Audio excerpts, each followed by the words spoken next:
2006년 11월 1일 오후 6시경 미국 뉴욕시 맨하탄의 그리니치 빌리지에서 한 남자가 다급하게 신고 전화를 겁니다.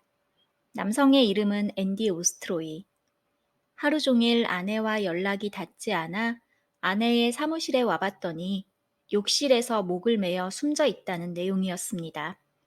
출동한 경찰은 아파트의 욕실에서 샤워 커튼 막대에 침대 시트를 매달아 목을 맨 여성의 시신을 확인합니다. 사무실 내부에는 싸움이나 외부 침입의 흔적은 없었고 시신의 상태도 외상이 전혀 없었습니다. 경찰은 현장에서 바로 자살임을 확신했고 다음 날 부검 결과도 목졸림에 의한 질식사로 판정되었습니다. 그러나 남편은 그녀가 가정에서도 직장에서도 완벽에 가까울 만큼 행복한 시간을 보내고 있었기에 절대 자살하지 않았을 거라고 주장합니다. 그녀는 미국의 배우이자 영화 감독으로 한창 탄력을 받고 있던 당시 40살의 에이드리안 셸리였습니다. 10살 때부터 무대에 서기 시작했고 20대의 독립영화의 주연을 맡아 인정받는 배우이자 자신의 영화에서 직접 대본을 쓰고 연출하는 감독으로서의 능력도 인정받고 있었습니다. 또한 사업가 남편과 끔찍이 사랑하는 3살 된 딸아이를 둔 아내이자 엄마였습니다. 그녀는 사회적으로도 가정에서도 매우 안정적인 삶을 누리고 있었습니다. 주변인들은 그녀가 항상 밝고 쾌활했으며 자살은 그녀와 정말 어울리지 않는 단어라고 말합니다. 경찰도 직장이나 가정 생활을 조사했고 타살에 무게를 두게 됩니다. 먼저 남편을 불러 조사합니다. 셸리는 부부의 집 근처에 있는 그리니치 아파트를 사무실로 사용하고 있었습니다. 사건 당일 아침 9시 반쯤 남편이 그녀를 데려다 주었고 오후 내내 연락이 닿지 않아 사무실로 찾아갔습니다. 문은 잠겨 있었고 벨을 눌러도 응답이 없어 관리인에게 요청해 문을 열게 됩니다. 사무실에는 TV가 켜져 있었고 그녀는 평소 현금을 어느 정도 갖고 다니는데 테이블 위에 나와 있는 지갑의 지폐는 사라진 상태였습니다. 그러곤 욕실에서 매달린 아내의 시신을 발견하고 신고한 것이라 말합니다.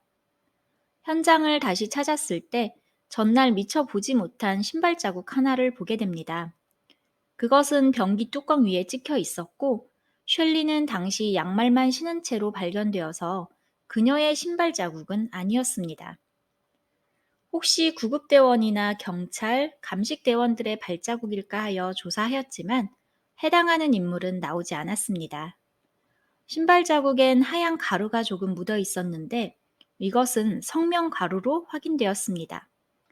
발자국의 주인은 공사 현장에서 성명 가루 묻은 신발을 신고 셸리의 사무실로 들어와 그녀를 죽이고 자살로 위장했다는 추리가 나왔습니다. 그리고 마침 셸리의 사무실 아래층에서는 리모델링 공사가 진행되고 있었습니다. 경찰은 바로 인부들의 신발과 대조해본 결과 19살의 청년 디에고 필코를 사건 5일 만에 검거하게 됩니다. 디에고 필코는 에콰도르 출신으로 불법 체류자였습니다. 그는 자신의 사촌과 함께 사건 발생 4개월 전인 2001년 7월에 미국으로 건너와 건설 노동일과 허드렛 일을 하며 돈을 벌어 자신의 고향집으로 보내고 있었습니다. 그의 이웃들은 디에고가 불법 체류자긴 했지만 어린 나이에 타국에서 돈을 벌어 가정에 보태는 모습을 보고 기특하게 여겼고 평소에 순하고 인사성도 밝아 좋게 생각했었는데 그런 끔찍한 짓을 저질렀다는 사실에 충격을 받았습니다.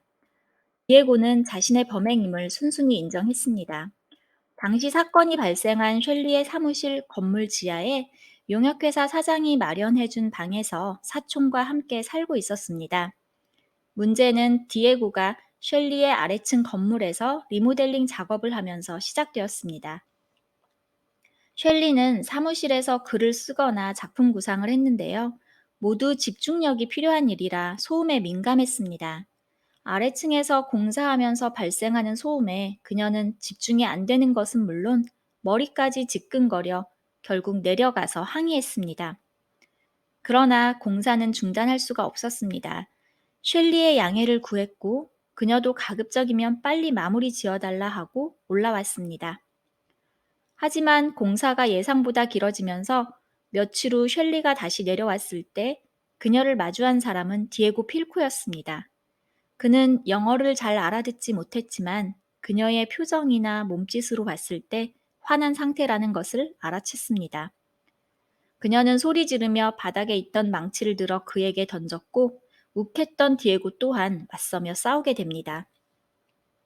뒤늦게 이를 본 동료들이 말렸고 셸리는 그가 불법 체류자라는 사실을 알게 되었으며 경찰에 신고하겠다고 으름장을 놓고 떠나갑니다.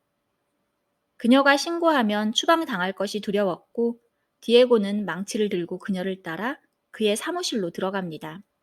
셸리는 자신을 쫓아들어온 남자에 놀라서 나가라며 소리쳤고 그는 신고하지 말라는 어설픈 영어를 구사합니다. 셸리는 남자를 밀어내며 소리 질렀고 그녀의 비명소리에 겁이 났던 디에고는 그녀의 목을 잡아 누르며 손에 있던 망치로 때리고 바닥에 내동댕이 칩니다. 순간 조용해졌습니다. 그녀가 머리를 부딪히며 죽은 것 같습니다.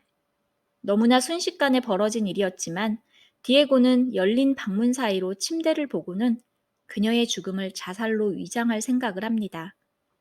침대 시트를 걷어내어 돌돌 말아 끈으로 만들고 그녀의 목에 걸었습니다. 축 늘어진 그녀를 매달 곳을 찾다가 욕실의 샤워 커튼봉을 보고 욕실로 끌고 갑니다. 변기 뚜껑을 밟고 올라서서 최대한 당겨 시트천을 고정시켰습니다. 여기까지가 그가 말한 전말이었습니다. 디에고는 그녀를 죽일 생각은 없었다고 합니다. 서로 몸을 밀쳐내다 그만 사고로 죽게 된 것이고 추방될까 두려워 신고하지 못한 것이라고 합니다. 그의 진술대로라면 고의살인이 아닌 과실치사이고 2급 살인에 해당할 것이었습니다. 수사관들은 디에고의 변명이 이해는 가지만 이상한 것은 그녀의 머리엔 맞은 상처가 없었다는 것입니다. 아래층에서 같이 일하던 동료의 말에 따르면 공사로 인해 여러 이웃의 항의를 받았으며 셸리도 그중 한 명이었습니다. 그러나 그녀로부터 불법 체류자를 경찰에 신고하겠다는 소리는 들은 적이 없다고 하며 항의를 한 것은 사건 당일이 아니라 그 이전이었다고 합니다.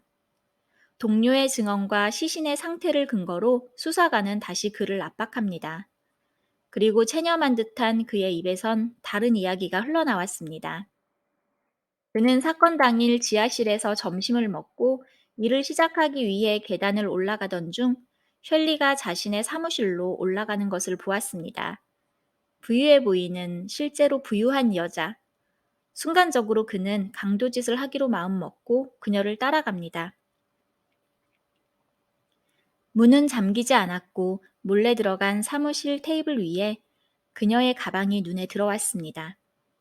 가방에서 지갑을 찾고 있는데 화장실에서 나온 셸리와 눈이 마주칩니다. 순간 셸리는 손에 있던 핸드폰으로 경찰에 전화할 것이라 말하며 버튼을 누르려 합니다.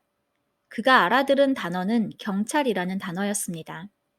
힘으로 제 앞에 휴대폰을 빼앗고 소리 지르는 그녀의 입을 막아 질식시켰습니다. 이후 침대 시트를 끈으로 만들어 샤워 커튼대에 걸어 자살한 것처럼 위장하고 사무실 안에 남은 자신의 흔적들을 지우며 그녀의 지갑에서 현금을 꺼내 문을 잠그고 나왔다고 실토합니다. 검찰은 검시관의 보고서에 따라 그가 침대 시트로 그녀의 목을 감쌌을 때 그녀는 살아 있었을 거라고 말합니다. 그녀가 사망에 이른 것은 시트에 목이 감겨 허공에 떠 있던 시간일 가능성이 높다고 말했습니다.